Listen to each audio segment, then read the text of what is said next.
The garden lights of our family home twinkled like confession lamps.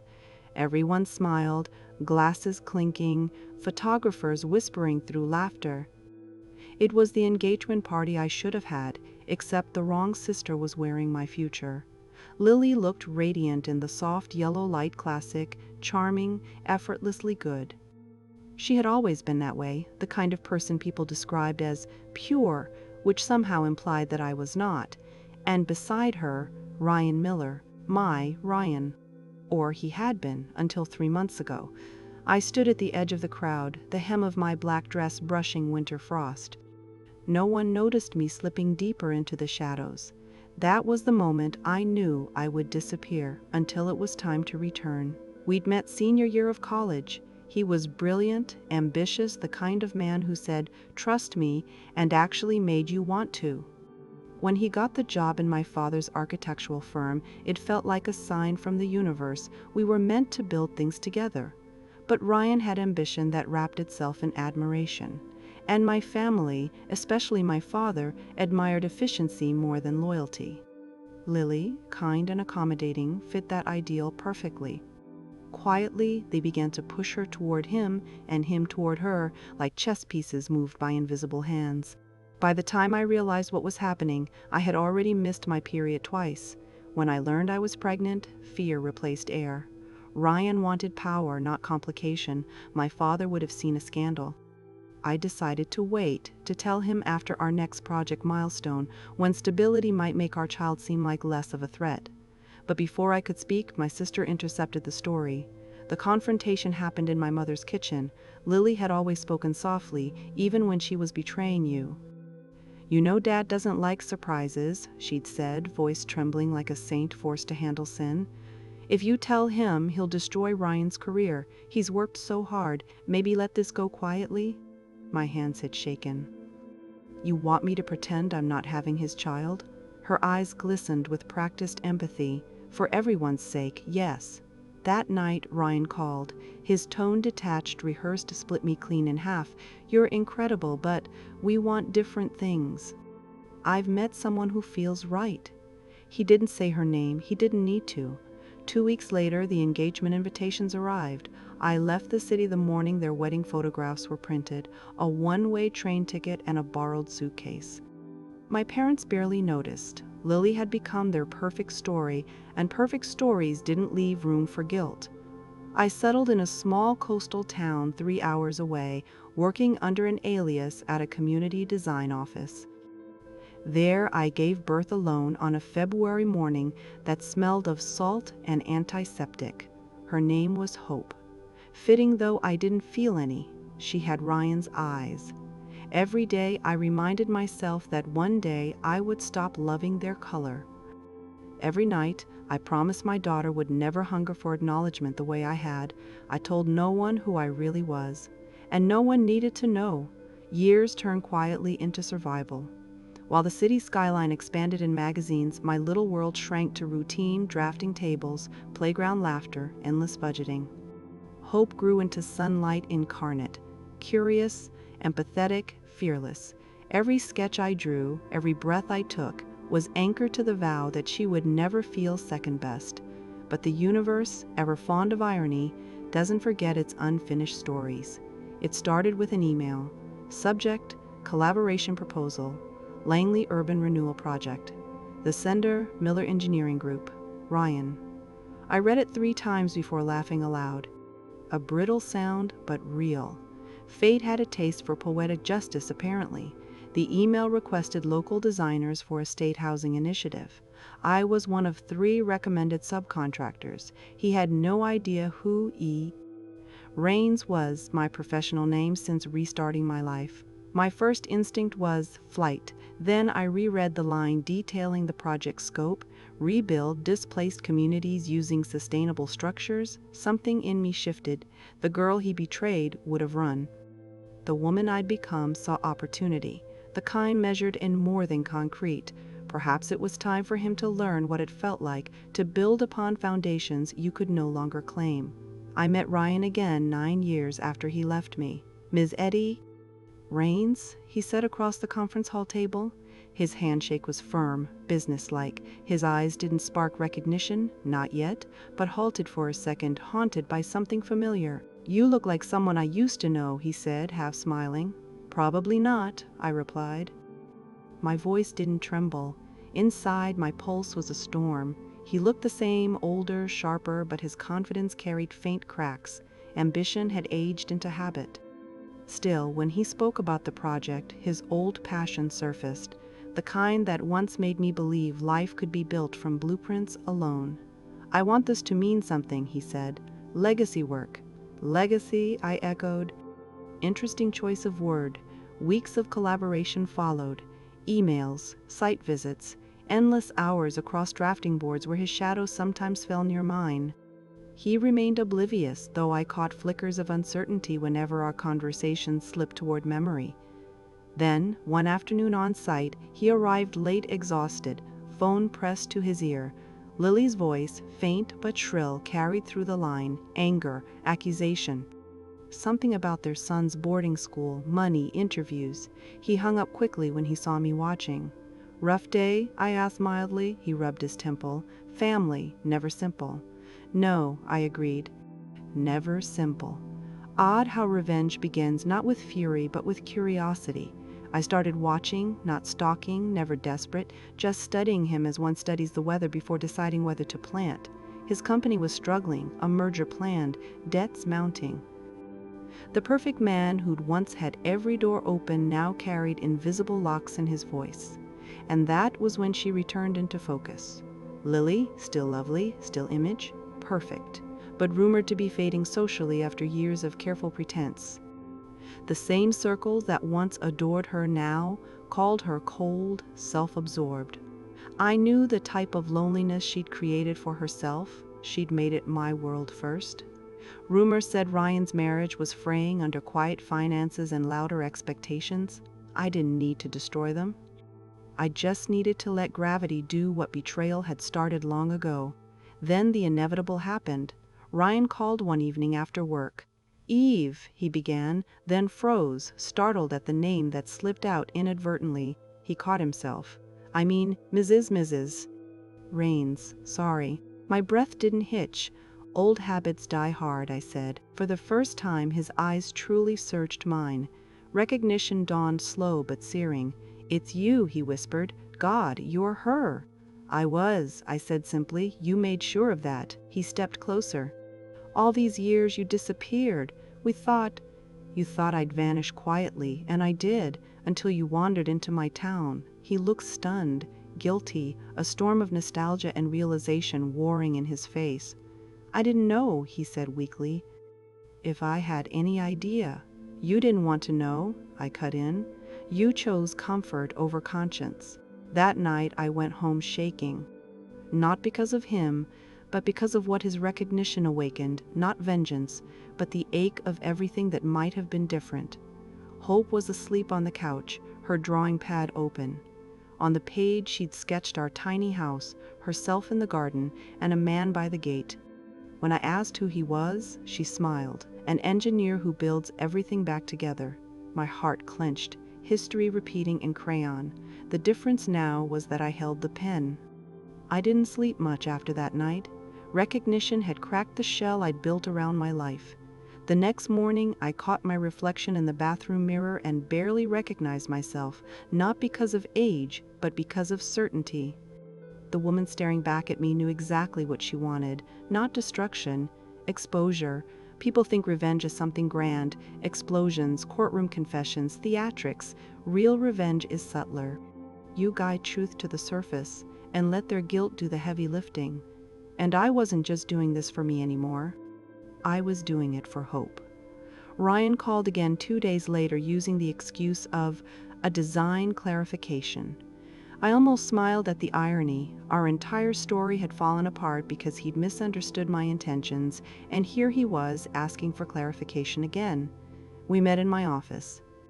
He looked tired, older, but still trying to maintain the polish that once deceived me. "I don't know what to say," he began softly. "I thought you moved on." "I did," he swallowed. "You look happy." "I am," I said. Happiness doesn't need who it was supposed to need. We sat in silence until I finally asked, "Does Lily know you found me?" Color drained from his face. "No, she doesn't know I'm part of this project yet." "I was going to tell her eventually."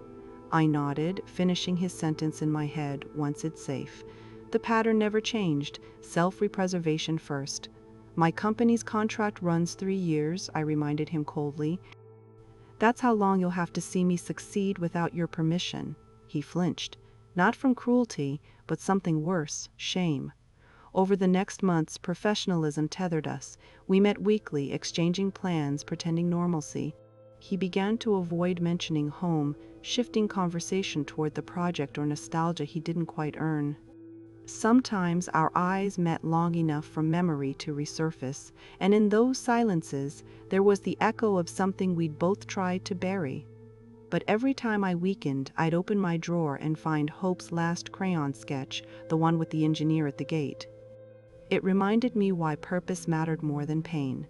The opportunity I'd been waiting for came 6 months later.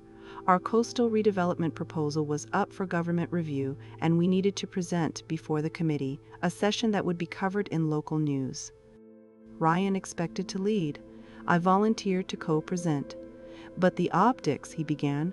"Are perfect," I interrupted.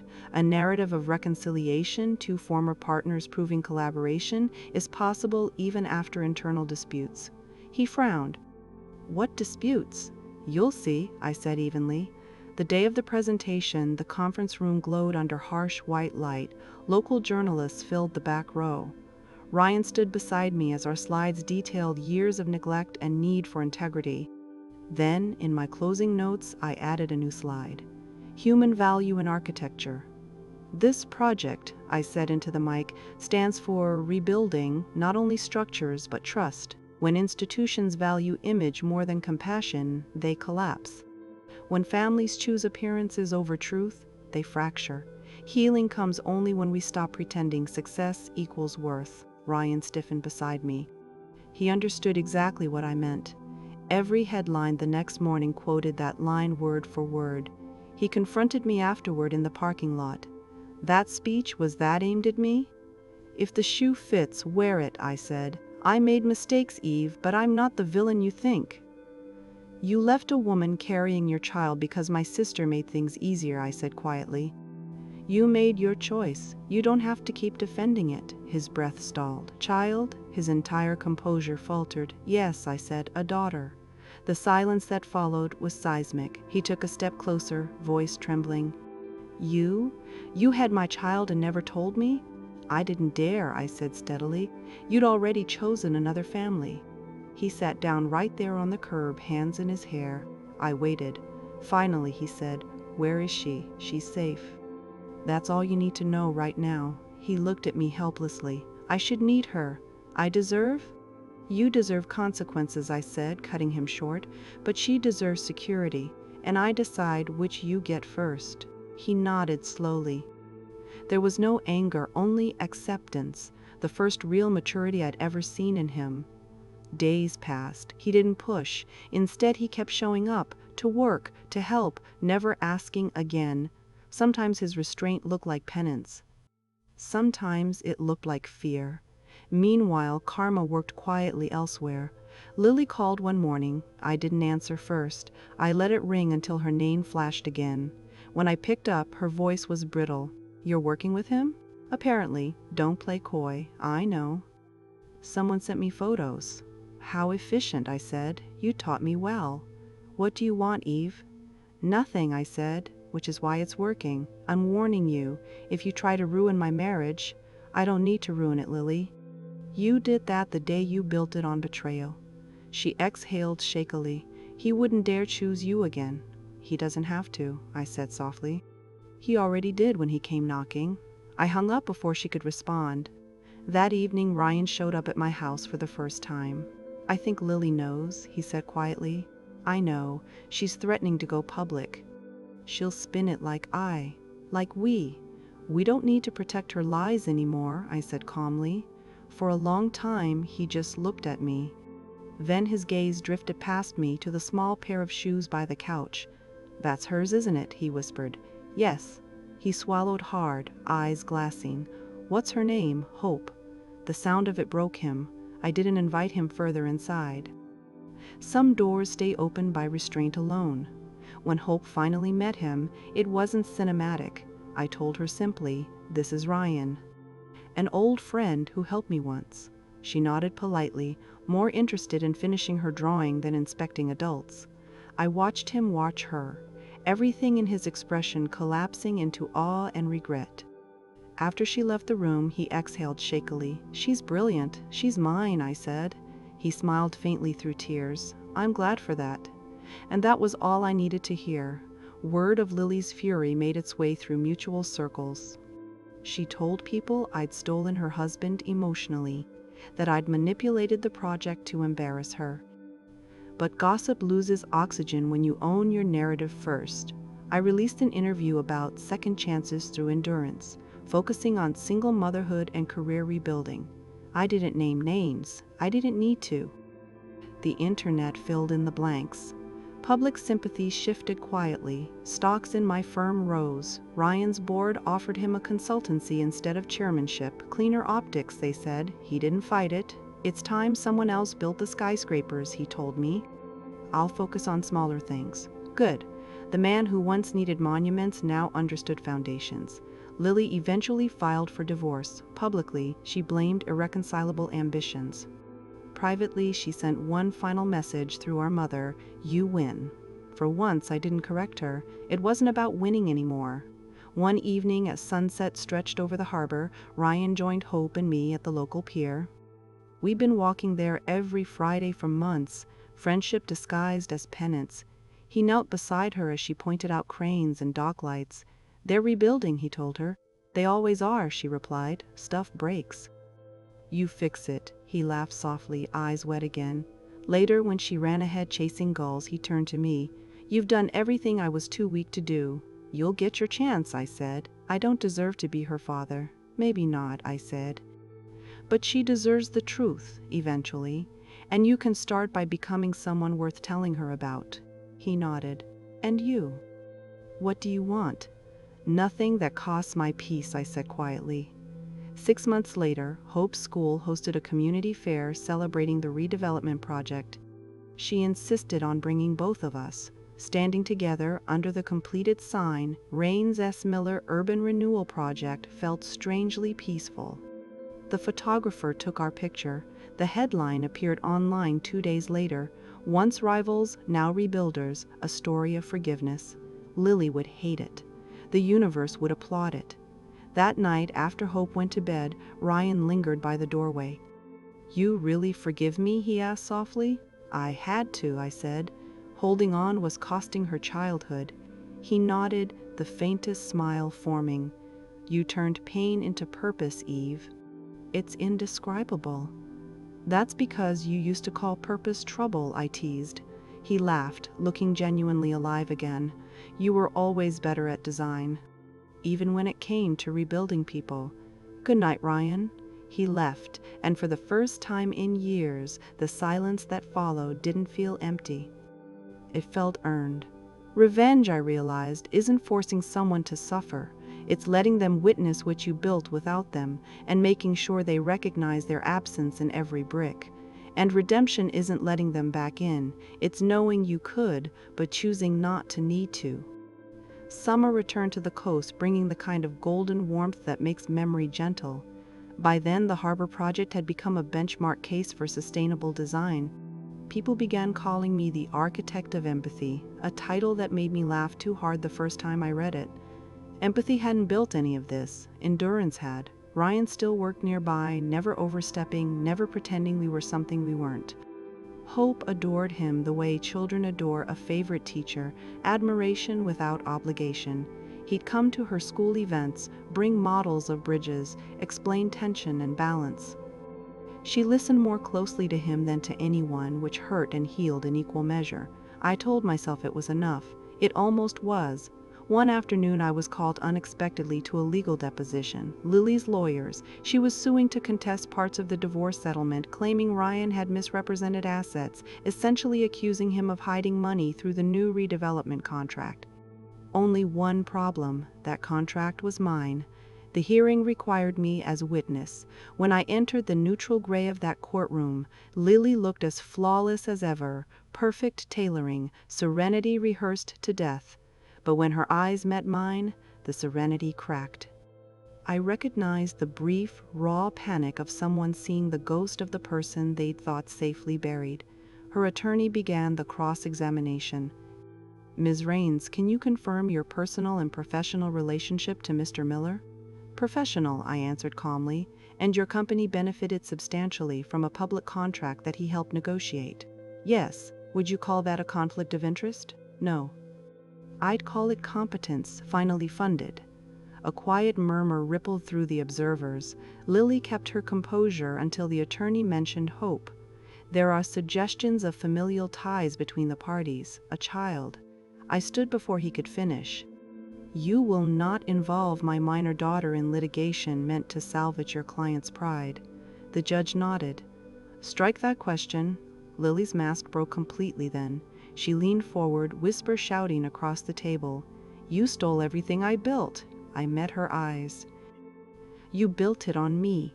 That was the last sentence exchanged between us. The court dismissed her claim 2 weeks later. The story, however, did not die quietly. Tabloids relished it: sisters at war, hidden child scandal, betrayal and redemption on the coastline. My inbox poured with requests for interviews. For years I'd refused press out of exhaustion and principle. This time I said yes. If they wanted a story, they'd have to hear all of it, from me. The auditorium filled beyond capacity that September evening. Cameras, podcasts, journalism students, people who'd once whispered half-truths about me, now sitting politely with recorders. I stood at the lectern, a simple glass of water at my side, no slides, no script. The lights made the room look like daylight caught in crystal. "I once believed silence protected dignity," I began. "It doesn't. Silence only guards the liar."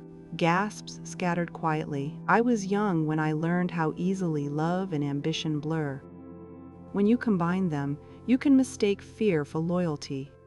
I let fear dictate every truth I hid, including a child I carried alone, while the world applauded the people who replaced me. Every pair of eyes in that room widened. "I am not telling you this for sympathy," I continued. "I'm telling it because power has rhythm. It changes hands when truth does. For years I thought revenge meant letting the guilty burn. I was wrong. Real revenge is building something they can never undo while keeping your soul intact."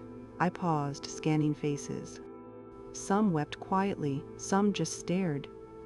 There are 3 of us standing in the aftermath of that lesson: a man who learned remorse, a child who learned resilience, and a woman who finally learned to speak. I closed with the same words I had repeated to Hope every birthday: "We rebuild, that's what we do." The applause went on for minutes, less noise than collective exhale. A week later, major outlets ran the story under variations of one headline: "Architect who redefined survival." For the first time, the world knew the truth, and instead of scandal, there was awe. Lily vanished from the public scene. Overseas entrepreneurs reported she'd moved to Europe, living quietly, hosting charity events under her maiden name. I didn't follow further. Some ghosts deserve privacy. A year passed. Hope turned 10 and drew buildings taller than anything I'd ever designed. One evening she found an old photo in a drawer, me, Ryan, and Lily from a college exhibit. She studied it silently, then asked, "Who's the lady holding your hand?" "My sister," I said softly. "She looks like me." "Yes," I admitted. "And the man?" "Your father." She looked up, unafraid. "Did he love you first?" The directness in her voice startled me. "Yes." "For a while. And that changed?" "It did." She nodded thoughtfully. "But you kept loving me, right?" "Always." "Then that's enough," she said, putting the photo back exactly where she found it. Simple arithmetic, the kind that erases all pretense. Children measure truth by presence, not guilt. That night, watching her sleep, I realized my war had finally ended. I'd outlived every battlefield that made me. Even Ryan seemed lighter these days. He'd reopened his small design studio downtown, employing local apprentices and occasionally speaking at Hope's school. We existed in quiet equilibrium, bound by shared creation rather than shared regret. One Friday, after her art showcase, Hope reached for his hand as naturally as breathing. "Can you come for dinner, Mom?" I looked at Ryan. He waited, humbled by a child's disarming generosity. "Of course," I said. "You can always come home." Dinner was simple: pasta, laughter, awkward grace. After Hope fell asleep, he lingered at the table, tracing the rim of his glass. "She's strong," he whispered. "She grew up watching me rebuild." He smiled sadly. "You know, I used to picture revenge differently. Fire, chaos. You turned it into architecture." "It lasts longer that way," I said. He reached into his jacket, pulling out a worn envelope. "I kept it all these years," he said, sliding it toward me. Inside, a single ultrasound photo, faded but unmistakable. "You'd mailed this to my office once. It arrived the day after my wedding to Lily." I froze. "I never thought you saw it." "I didn't, not until recently. It was tucked in some old files. When I found it, I realized she must have intercepted your letter, and Ray mailed it to me later, hoping to weaken her own regret." "The universe loves bad timing," I murmured. "Maybe it just waits for patience," he said. "You've taught me that." He stood to leave, pausing at the doorway. "Do you ever stop hating me?" "I stopped the moment you started trying," I told him. "Time doesn't announce closure. It simply keeps moving until you notice how light the air feels." Hope grew older. Newspapers stopped printing my face. Life softened into rhythm. I took on fewer contracts, teaching instead, mentoring young architects who'd been dismissed for having children, accents, or loud convictions. At commencement one year, I ended my speech differently. "If you want to build something unbreakable, start with scandal and turn it into structure." People will call it revenge, but what you're really creating is inheritance. They framed that quote on the university wall. For once, I didn't laugh. 10 years later, on a windy autumn afternoon, Hope graduated from design college. During her senior exhibition, she presented her final project, a coastal housing plan titled "Blueprints for Forgiveness." She dedicated it to the woman who taught me truth is the strongest foundation. Among the crowd, I spotted Ryan, older, gray at the temples, clapping quietly. Lily wasn't there. Some absences bless a room. Afterward, Hope pulled me aside. "Will you sign my project portfolio?" "Sign it?" I teased. "You're supposed to sign your own work. I want your signature next to mine. Tradition." I smiled, heartful and calm. "Then I'll sign in the same place I signed everything that mattered, in the margin that made it possible." She handed me the pen. As the ink bled smoothly across the paper, Ryan murmured, "Full circle." "Yes," I said. "Except this time, everything stays built." That night, driving home along the coast, I rolled the window down and let the air sting my face. Somewhere behind me was the version of myself who kept secrets out of fear. Somewhere further behind, a man chasing success and a sister chasing approval. Ahead, nothing but open water, open road, and the quiet hum of peace. For once, the story had no need for an audience. It simply existed, whole, undeniable. And I whispered to the night, to whatever pieces of the universe still listened, I did dare eventually, and that changed.